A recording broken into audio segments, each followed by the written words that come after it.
In this video, we're going to take a look at Pilot Namiki Blue Black. So let's jump straight to the end with what I think about this ink.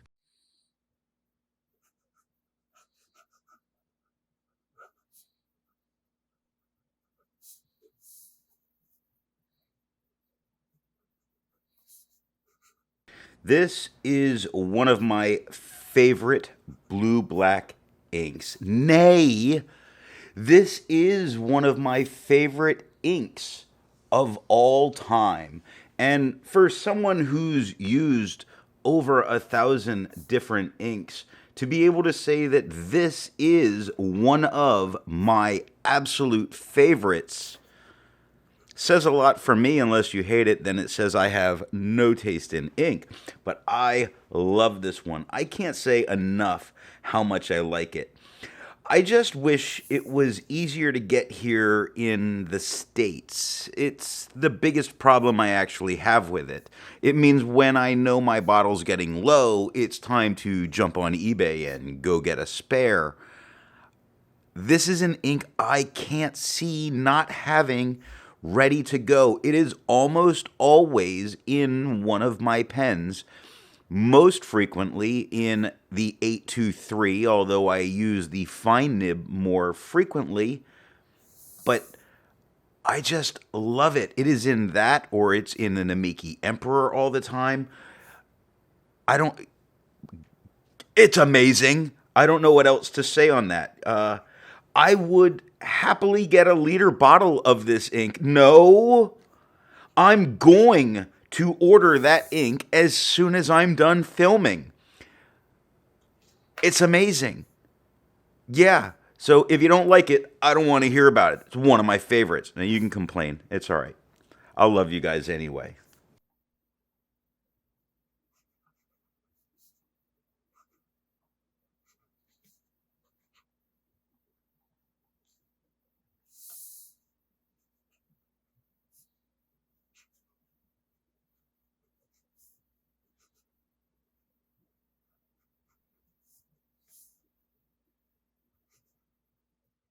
I like to change things up by using a different pen each day. Today that pen is a Pilot Custom 823 with a broad nib. It's inked up, used for a day, and used to take the notes for this video. To see how I arrived at that opinion, let's take a look at the first writing sample done on Clairfontaine.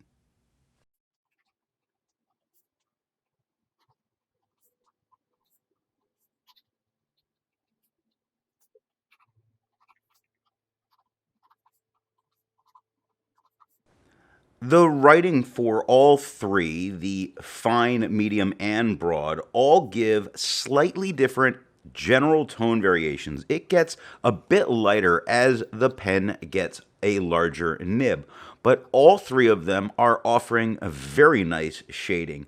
It stands out most, I think, in the medium, where the fine certainly goes much lighter most of the time, just giving those very nice hints of dark color while you're writing, and you get to see that especially in those downstrokes, where the broad is more dark with light highlights throughout.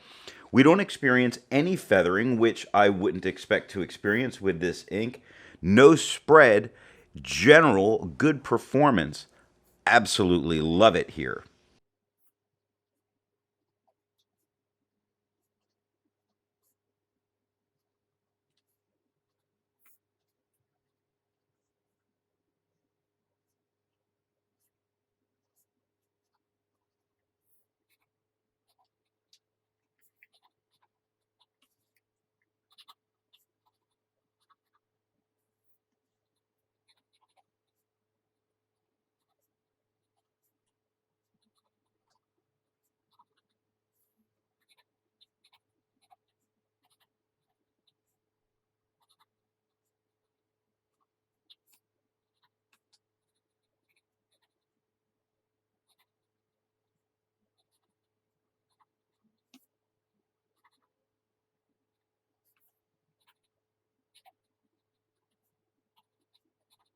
As would be expected with this paper, we get no bleeding, no ghosting. Perfect. To have a range of experience with this ink, all of the writing samples are done with a Pilot Metropolitan with a fine nib,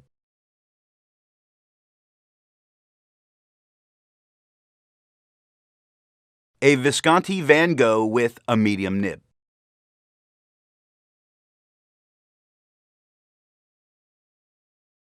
a Noodler's Neponset with a music nib,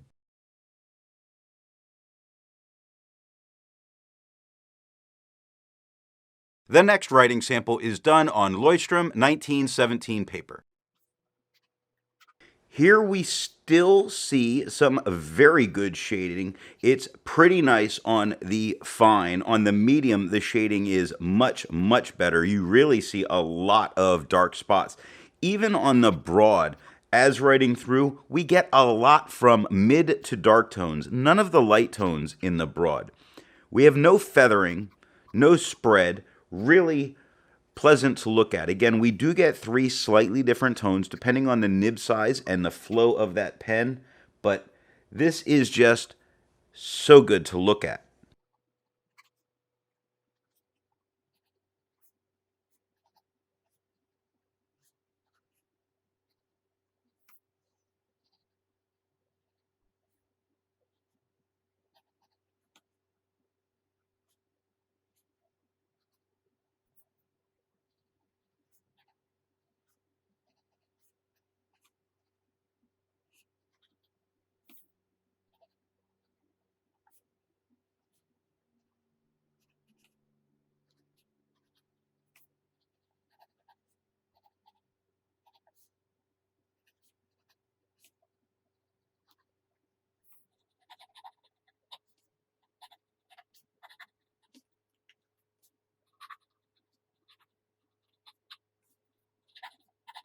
It's important to realize that this ink does dry faster than normal, and with that, it's a little bit more aggressive than a lot of inks. So with that, I kind of expect a little bit to be able to come through some. Now, none of it came through and touched the page underneath, but there is a lot more ghosting here on the back of the page, especially in the broad. So if you're a back of the page user, this is the kind of thing you would want to be aware of. Generally, this paper does very well with fountain pen inks, but this one's just a little bit more aggressive. I agree with Vita. There's a lot to learn by doing multiple chromatographies. The first one is immediately dunked into water and held there for 10 to 15 seconds. The second one, marked with a D, is allowed to dry for 10 minutes before it's put into water.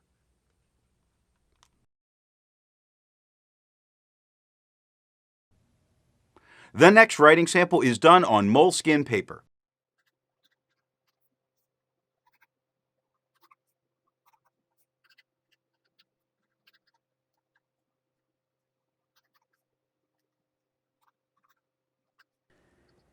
We still manage to get some shading in the extra fine, medium, and broad. In the broad, it's not as standout as it is in the medium, and I think the shading looks the best in the fine nib on this Moleskine paper. Now, we're not getting any feathering at all, and I actually was just expecting to see it start to come through with a more aggressive ink on this paper in the broad nib, and it didn't. This is a freak show of a Moleskine notebook. I'm going to wind up with that for this whole year. It's a big notebook. Its tone variation, the broad is a little bit darker than the extra fine, and the medium's a little bit darker than that broad. Still performing just so well.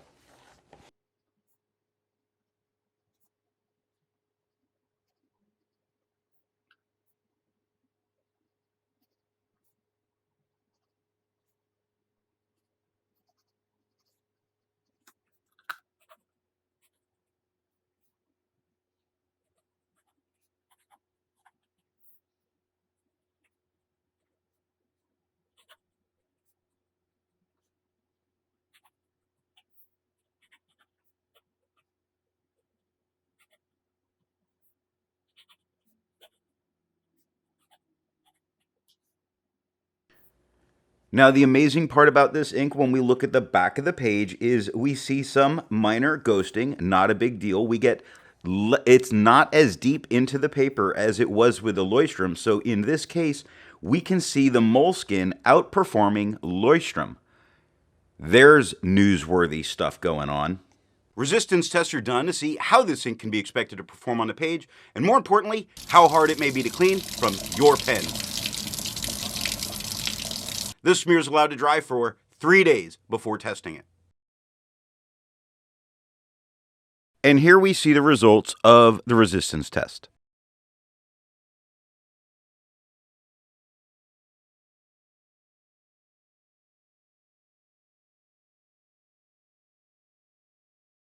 The next writing sample is done in a composition notebook.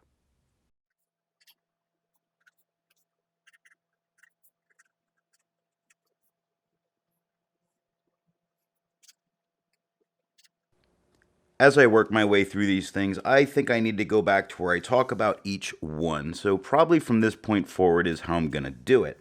On the extra fine, we have no feathering, no spread. We have decent shading. It is enough shading that it makes me happy. It's not that camouflage shading, which I would love, but I don't know that I've found a blue-black ink that does that. Now, when we move to the medium, it is a bit darker than the extra fine. It has no feather, no spread. It is offering shading, very good shading. When you look at the word theorems, you see it. You see it in he. You see it in mathematics on the top level or on the top line. The word level on the top line has a few dark spots throughout the word which stand out very nicely. Now the broad, just a tad bit darker than the medium, and the shading is still there with no difficulty. Definitely getting some very nice, and I'm saying broad, but this is a wet music nib, and it is still giving some shading, which is one of the reasons I like this ink so much.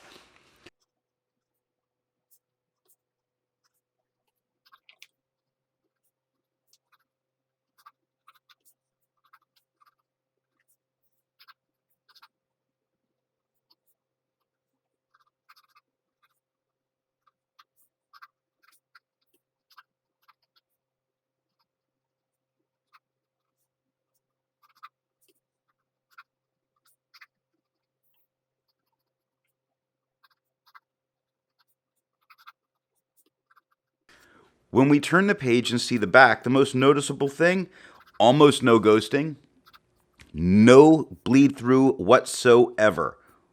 I love these notebooks. They're some of the cheapest paper you can get that performs amazing. With over 1,000 inks reviewed, let's take a look at some color comparables. Here is Ackerman number 10.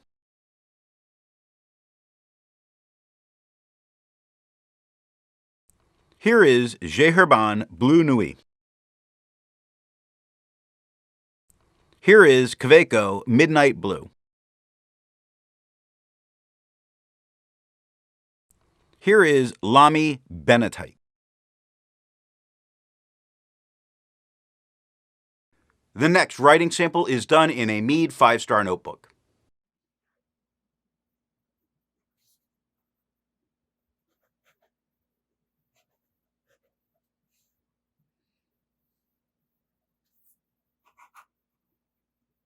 Looking at the fine on this very cheap paper, what we see is a very nice tone that still manages to give some shading.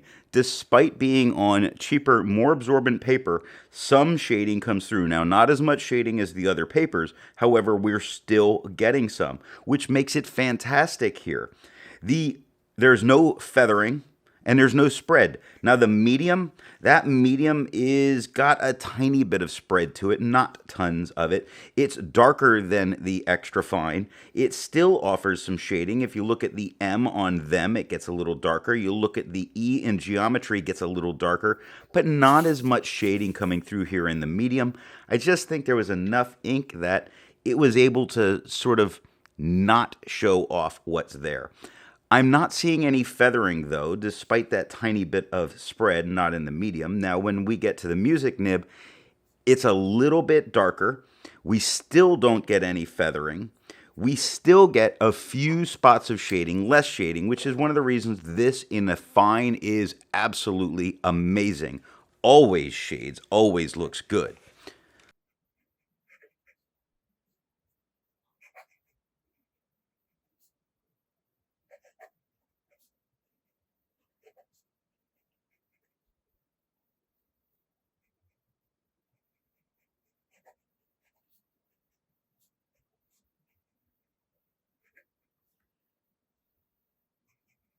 Looking at the back of the page on the extra fine, you see that there's almost no bleeding through. The medium has a little bit, the music some more, but none of these bleed throughs touch the page underneath. And of course, there's minor ghosting. While it's nice to find other inks in the same color family, I'd prefer to find an ink that complements its color on the page. Here is a red ink by Kaweco, their Ruby Red. Here's a brown ink by Wancher Original, Chocolate. Here is a yellow ink by KWZ, their El Dorado. Here's a black ink by Sailor, their Gentle Black. If you'd prefer different complement colors, then there's links to those different playlists down in the description. Or you can click on my face. That'll take you to my channel page. Then click on the playlist tab. Scrolling down, you'll be able to see all of the playlists that are here on the channel. The last writing sample is done on 20-pound copy paper.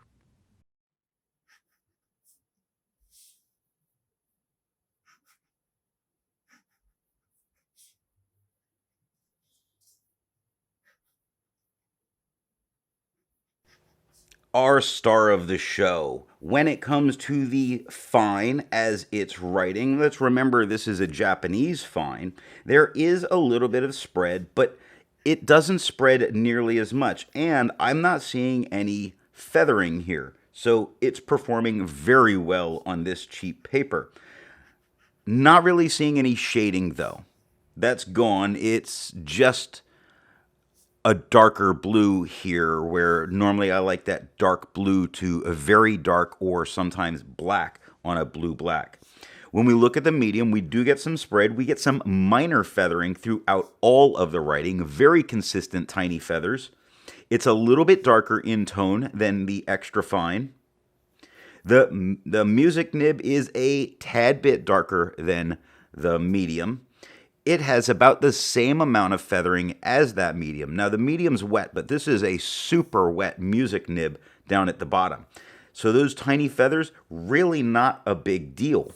No shading there.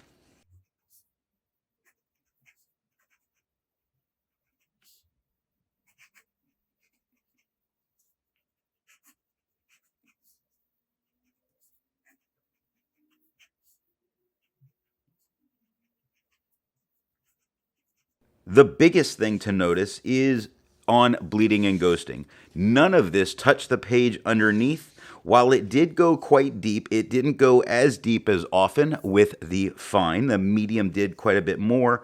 That very wet music nib, while it has a lot of spots, and I don't know about using the back of the page for any of these, I think there is an ability with a fine nib to really get by on cheap paper. So what nib and pen do I think is going to give the best writing experience with this ink?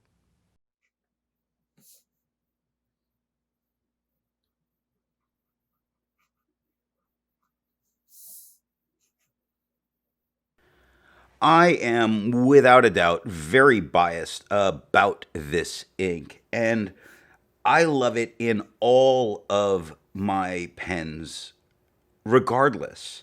So for me, this is a dealer's choice. It's much more a matter of the paper that I'm going to use. If I know I'm going to use a very inexpensive paper, then I know I want to be using the fine nib, which is really a reason I use the fine 823 at work most frequently, and this ink is almost always in that 823, although it goes well in any pen.